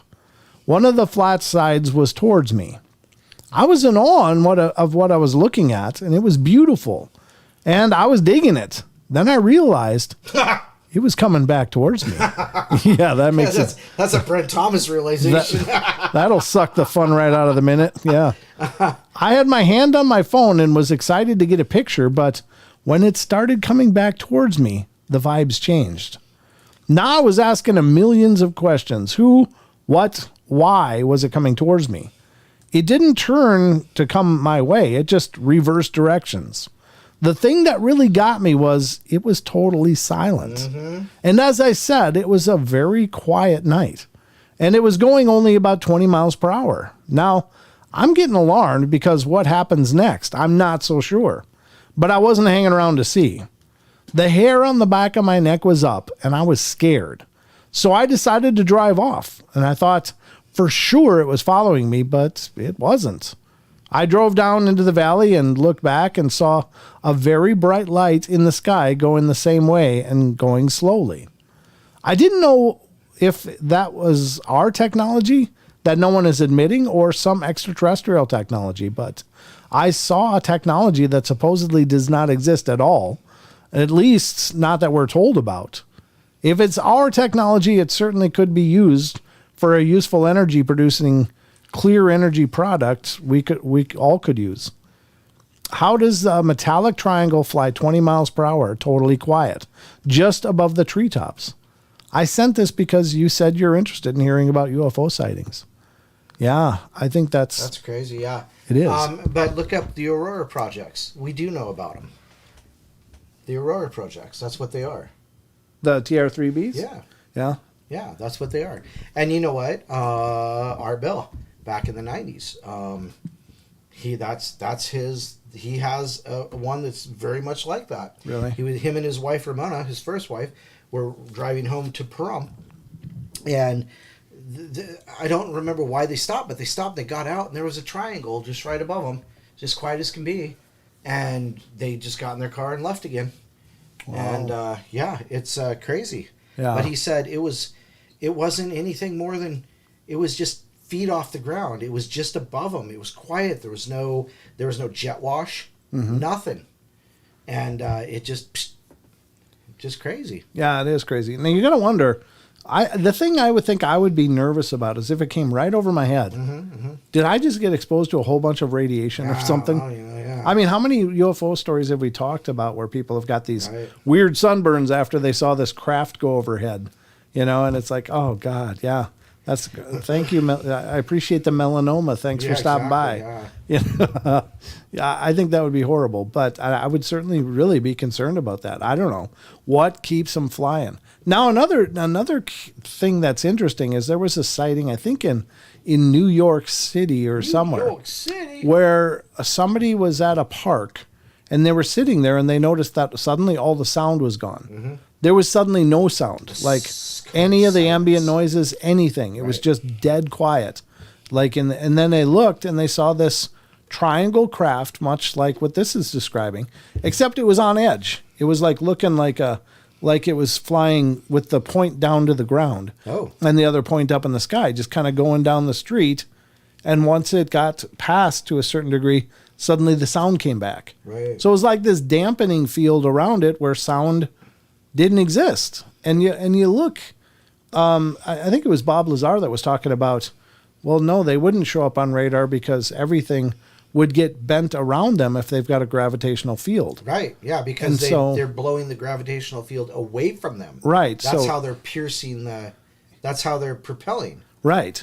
And so that would include, I imagine, the ability of that energy of sound waves to vibrate the atoms inside of that bubble. There you go. So it is very interesting. I don't know. That's some really, really curious stuff. But we like curious stuff here, folks, and I hope you guys have liked it as well. I don't know. Great story, though. Special thanks again to Mr. Wes Germer for opening up the Chronicles website to us, because by God, it's definitely some great information, and I'm thrilled to be sharing it here. And again, if you're in that area of where the what was it, the events? Spokane. No. What if the one from Tony and West that are doing tomorrow? Oh hell, I don't know. I forget what it's called now. I just know I'm not there because I wasn't invited. I remembered it 5 minutes ago. This is my brain, folks. But is it somewhere in Tennessee? No, it's in Washington State. Oh, it's in Washington? Yeah, it's over up somewhere around between Seattle and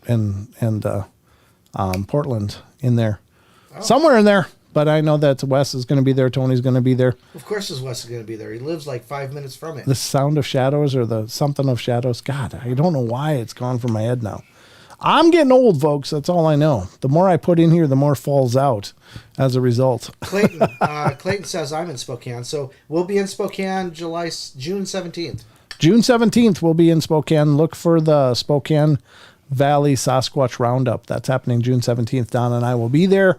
It's going to be a great event. I'll put it back up on screen. Sure. So you can see, Clayton, that we're not just making things up here. We do make things up occasionally. No, we don't, ever. No. Spokane Valley Sasquatch Roundup, hosted by Extreme Expeditions Northwest LLC. Again, June 17th, 2023. It's a one-day event.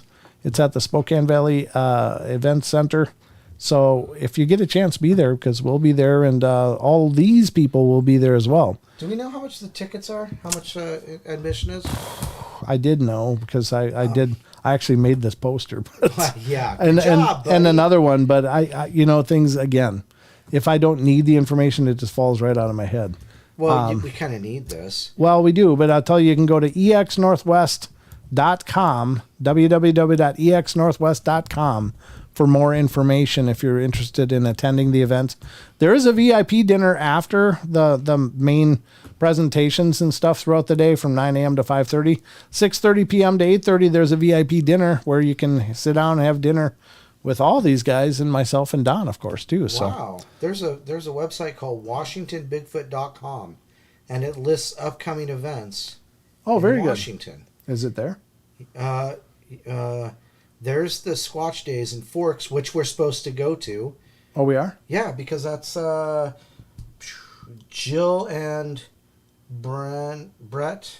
Eichenberg, yeah. Brett Eichenberg and Jill. Yeah. Yeah, third annual Spokane. Yeah, it's in here. When is that? It is the 17th, the third annual. Oh, the Forks thing? That was in May. May, okay. That's in May. Yeah, if we can make that journey, we sure will. May 27th? I know Forks has about 5 or so events every year now. They've got all kinds of Sasquatch events and conferences. So yeah. So anyway, we'd love to see you there if you can be there. Oh, there's your thing. Yeah, that's my poster I made. Yep. Yeah, there it is. The one that I just showed all of you. So, but anyway, I'll be emceeing that event as well. So I'll be doing all the announcements and stuff. So hopefully you guys, if you're in the area, I'd love to have you stop in. I'm calling in the next show with a couple of true and unbelievable stories. I'd love to hear it, Troy. Please do. Anytime you are catching a live show, we'd love to hear your stories and things that you guys have experienced. That's always one of the highlights of the night. So I'll be back on Friday with Maya Zahira is going to be joining me, and we're going to be talking about all kinds of supernatural stuff, including nature spirits, gnomes, and her experiences with all kinds of elementals and all kinds of stuff. So we're going to be doing that on Friday night here on the show. So there won't be a question of the week for Friday's show. So unless I make a question of the week about the topic she's going to cover, that might be kind of interesting. But anyway, Don, anything in closing? Did you talk about the paranormalportal.com? Paranormalportal.net. Whatever. Thanks.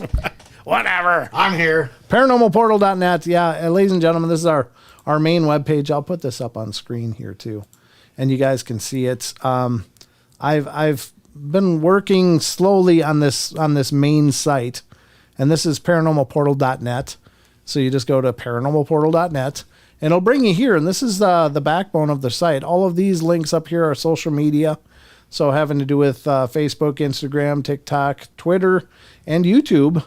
And you can scroll down, and it also features our most recent podcast episode. So if you want to check it out and you don't really like to go to any of the major platforms, you can check out the most recent episode here, which is The Tomato Fields with Joel Wilson and Tim Moon.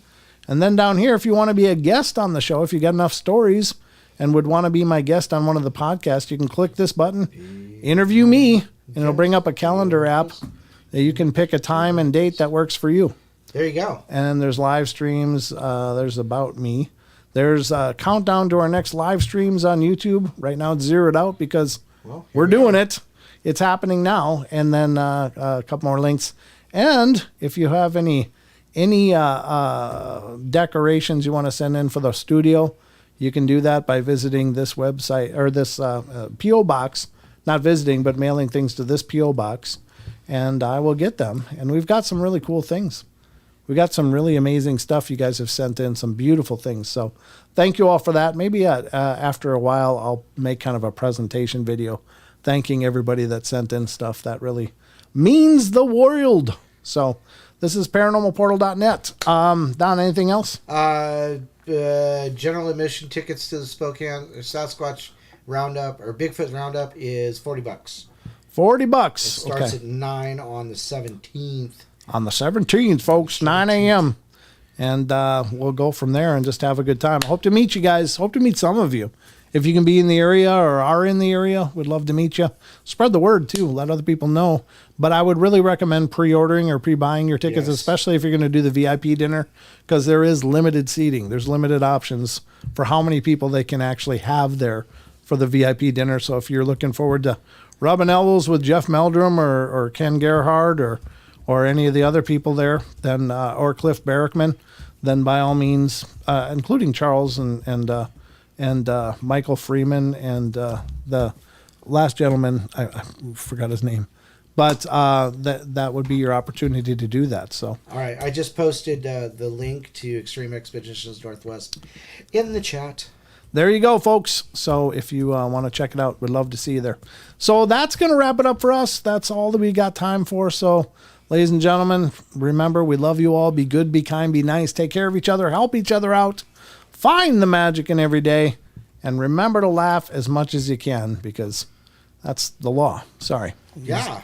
Have a good time. All right, ladies and gentlemen, that's going to wrap it up for us. Again, I'll be joined by Maya Zahira here on the show on Friday. So 7 p.m. Pacific Standard Time. See you then. Good night. Okay, good night.